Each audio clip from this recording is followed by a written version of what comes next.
మన ప్రభువును రక్షకుడైనటువంటి యేసుక్రీస్తు వారి నామములో అందరికీ వందనాలు. ప్రియమైన దేవుని బిడ్డలారా, ఈ వాక్యములను మీరు ప్రతిరోజు వింటూ ఉంటున్నారు. మరి విశ్వాసం గురించి మనము బోధించుకుంటూ ఉంటున్నాం, ధ్యానించుకుంటూ ఉంటున్నాం. కాబట్టి ప్రియులారా, మీరు విన్నది వేరే వారికి కూడా షేర్ చేస్తున్నారు నమ్ముతున్నాను. దయచేసి అందరికీ షేర్ చేయండి, పంచుకోండి. అది చాలా మంచిది. షేరింగ్ అనేది చాలా ఇంపార్టెంట్. షేరింగ్ అంటే షేరింగ్లో ఏముంది? లవ్ ఉంది, ప్రేమ ఉంది. కాబట్టి మన ప్రేమను ఇతరులకు పంచుకోవాలి. దేవుని సువార్త వల్ల మనకు కలిగే లాభము, దేవుని వాక్యం వల్ల మనకు కలిగే లాభము, అది ఇతరులకు మనం తెలియచేయాలి, పంచాలి. అది నిజమైన ప్రేమ. కాబట్టి ప్రియమైన దేవుని బిడ్డలారా, విశ్వాసం గురించి మనం 2 రోజులు ధ్యానించుకున్నాం. ఈ 3వ రోజు విశ్వాసం గురించి కూడా ధ్యానించుకుంటూ ఉంటున్నాం. ప్రియులారా, ఈరోజు మరి విశ్వాసం యొక్క లక్ష్యము గురించి మనం ధ్యానించుకున్నట్లయితే, పేతురు రాసిన మొదటి పత్రిక 1వ అధ్యాయము 8-9 వచనాలను చదువుకుందాం.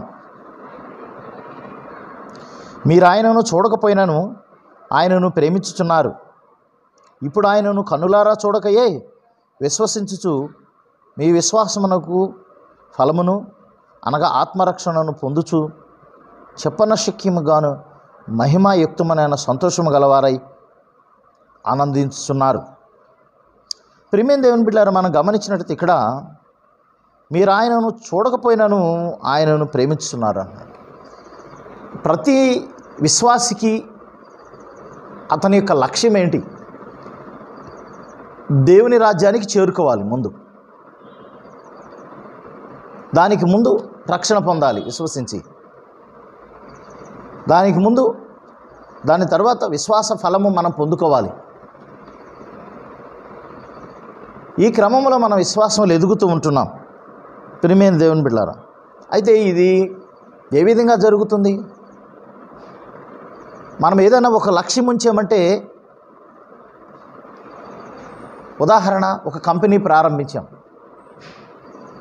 దానికి ఇంత ప్రాఫిట్ వస్తుందని ఒక వస్తువులను కొన్ని తీసుకొస్తాం, మెషినరీస్ కొన్ని తీసుకొస్తాం, మనుషుల్ని ఏర్పాటు చేసుకుంటాం, ప్రారంభిస్తాం. ఒక బిజినెస్ కావచ్చు, ఒక వ్యాపారం ఏదైనా కావచ్చు. ఇప్పుడు మనకి ఇవి కనిపిస్తున్నాయి. దీని ద్వారా మనము కొన్ని వస్తువులు తయారు చేయొచ్చు, తర్వాత అమ్మచ్చు అనే ఒక విశ్వాసం ఉంటుంది. కానీ మనము చూడకుండా నమ్ముతున్నాం ఇది. కాబట్టి ఈ లక్ష్యం చాలా ఉన్నతమైనది. ఇక్కడ మనం గమనించినట్లయితే 10వ వచనంలో అంటాడు, మీకు కలుగు ఆ కృపను గూర్చి ప్రవచించిన ప్రవక్తలు ఆ రక్షణను గూర్చి పరిశీలించుతూ తమ యందున్న క్రీస్తు ఆత్మ, క్రీస్తు విషయమైన శ్రమలను గూర్చి, వాటి తరువాత కలుగుబో మహిమను గూర్చి ముందుగా సాక్ష్యం ఇచ్చినప్పుడు ఆత్మ ఏ కాలమును ఎట్టి కాలమును సూచించవచ్చున వాటిని విచారించి పరిశోధించిరి అంటున్నాడు. భక్తులు ఏం చేస్తూ ఉన్నారంటే, విశ్వాసం కలిగి ఉన్నారు వారు. భక్తుడైన పౌలు గొప్ప విశ్వాసం చేతే తన దగ్గరున్నది ప్రతీది కూడా తనకు ఏవేవి లాభమై ఉన్నవో వాటన్నిటినీ క్రీస్తు నిమిత్తము నష్టముగా ఎంచుకున్నాడు. ఆయన విశ్వాసం చాలా గొప్పది.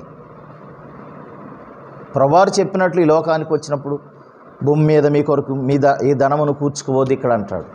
అంటే పరలోకంలో మీ ధనం కూర్చుకోమంటాడు. అంతేకాదు, మీ ధనం మీద మీరు మనసు పెట్టొద్దు అంటాడు.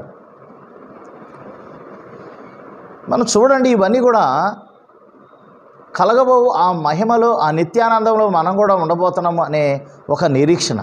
కాబట్టి అందుకని ఈ భూమి మీద భక్తులు అలాంటి గొప్ప సంతోషాన్ని పొందుకుంటున్నారు. దేవుడు ఒక గొప్ప పరలోక రాజ్యాన్ని మాకు ఇవ్వబోతున్నాడు, ఆయన నివాస స్థలంలో మేము ఉండబోతున్నామనే గొప్ప నిరీక్షణ వారికి ఉంది. అందుకని భక్తుడైన పౌలు అంటాడు, నేను క్రీస్తును సంపాదించుకున్నాను అంటున్నాడు. ఆయన ఎవరిని సంపాదించుకున్నాడు అంటున్నాడు? క్రీస్తును సంపాదించుకున్నాను అంటున్నాడు. ఈ భూమి మీద ఉన్న వాటిని ఏవి సంపాదించుకోలేదు. ఆయనకు ఒక నిరీక్షణ ఉంది, ఒక లక్ష్యం ఉంది. అందుకనే నా గురి క్రీస్తు అంటాడు. ఉన్నతమైన వాటి మీదే నా మనసు పెడతానంటున్నాడు. అంతేకాదు, చాలా గొప్ప మాటలు మాట్లాడుతున్నాడు. ఉన్నవైనను, రాబోయిన, శ్రమైనను, కరువైనను, ఖడ్గైనను, మరి ఏదైనాను నన్ను దేవుని ప్రేమ నుండి ఎడబాప నేరం అంటాడు. ఆయన విశ్వాసం చూడండి ఎంత గొప్పదో ప్రియులారా. కాబట్టి అట్టి విశ్వాసంతో మనం ఉండాలి. ఒక లక్ష్యం ఉంది, మనకి ఒక ఉన్నతమైన లక్ష్యం ఉంది, దేవుని రాజ్యానికి చేరుకోవాలని. ఆ లక్ష్యం కొరకు ఈ లోకంలో అనేకమైన త్యాగం చేయాల్సి ఉంటుంది. ఉదాహరణ, పౌలు శీల వాక్యం చెప్తా ఉన్నప్పుడు వారిని చెరసాల్లో వేశారు.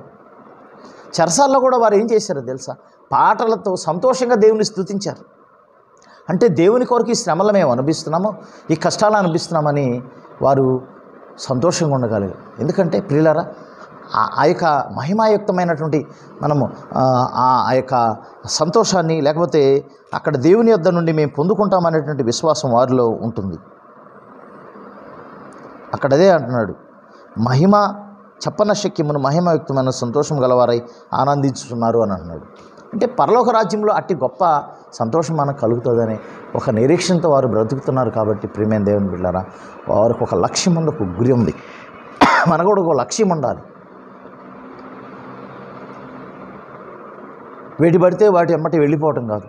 కొన్నాళ్ళు దేవునికి ప్రార్థన చేస్తాం గట్టిగా, మళ్ళా విడిచిపెట్టేసేస్తాం, మళ్ళా లోకం వైపు వెళ్తూ ఉంటాం. మళ్ళీ కొన్నాళ్ళు దేవునికి ప్రార్థన చేస్తాం, మళ్ళా లోకం వైపుకి వెళ్ళిపోతాం. అది కాదు, స్థిరమైన విశ్వాసం ఉండాలి, స్థిరమైన లక్ష్యం ఉండాలి. మనం నమ్మేది శాశ్వతమైన దాని కొరకు, అశాశ్వతమైన దాని కొరకు కాదు. మనం నమ్మేది క్షయమైన దాని కొరకు కాదు, అక్షయమైన దాని కొరకు.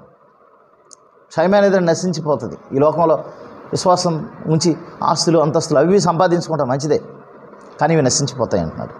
కానీ దేవుని రాజ్యం క్రీస్తుని మనం సంపాదించుకున్నప్పుడు ప్రియులారా, అక్కడ శాశ్వతమైన నిత్యమైన రాజ్యంలో మనం ఉండగలుగుతాం. అది మన గురిగా, అది మన పొరుగుగా, అది మనకు లక్ష్యంగా ఉన్నట్లయితే మనం పొందుకోవటానికి అవకాశం ఉంటుంది. కాబట్టి అట్టి లక్ష్యముతో మనం ముందుకు కొనసాగుదాం. దేవుడు ఆ రీతిగా మనల్ని స్థిరపరిచి బలపరచునుగాక. ఆమెను ప్రార్థన చేసుకుందాం. మమ్మల్ని మిక్కిలిగా ప్రేమించిన ప్రియ పరలోకపు తండ్రి, అయా విశ్వాసం యొక్క లక్ష్యాన్ని మేము చూసుకున్నాం. పౌలు విశ్వాసంతో ముందుకు కొనసాగి ఎన్ని కష్టాలు వచ్చినా ప్రభువా నీ కొరకు సంతోషంగా ముందుకు పరిగెత్తాడు. ప్రభు, మేము కూడా ఆ రీతిగా మా లక్ష్యం ముందుంది, మా గురి ముందుంది. అందుకనే ప్రభువా హెబ్రీ రాసిన 12వ అధ్యాయంలో ఉంది, విశ్వాసమును కర్త కానీ దాన్ని కొనసాగించేవాడినైనా యేసు వైపు చూసి మీ పరుగు పందెం కడముట్టించండి అంటున్నాడు. ఎందుకనగా ఆయన ఇదిగో ఆ కలగబోవు సంతోషాన్ని, ఆనందాన్ని చూస్తూ ఈ శ్రమలను, అవమానాలని, నిందలను భరించాడు. ఆ రీతిగా మనం కూడా భరించవలసి ఉన్నది, మేము కూడా భరించవలసి ఉన్నది. అట్టి నిందలు కానీ శ్రమలు కానీ ఓర్చుకునేటటువంటి కృపను మాకు దయచేయండి. పేతురు రాసిన పత్రికలు చెప్తున్నాడు, ఇదిగో శ్రమలు మీకు కలిగినప్పుడు తర్వాత దేవుని యొద్ద మీకు మెప్పు, మహిమ, ఘనత కలుగుతుంది. కాబట్టి అట్టి గురువైపు శ్రమలు వచ్చినా, కష్టాలు వచ్చినా, నిందలు వచ్చినా నిలబడి విశ్వాసం కొనసాగించుకోవడం కృప చూపించి బలపరచమని మీ సన్ని తోడుగుంచమని యేసు పరిశుద్ధనామం అడిగి వేడుకుని ప్రార్థన చేస్తున్నాం తండ్రి. ఆమెన్.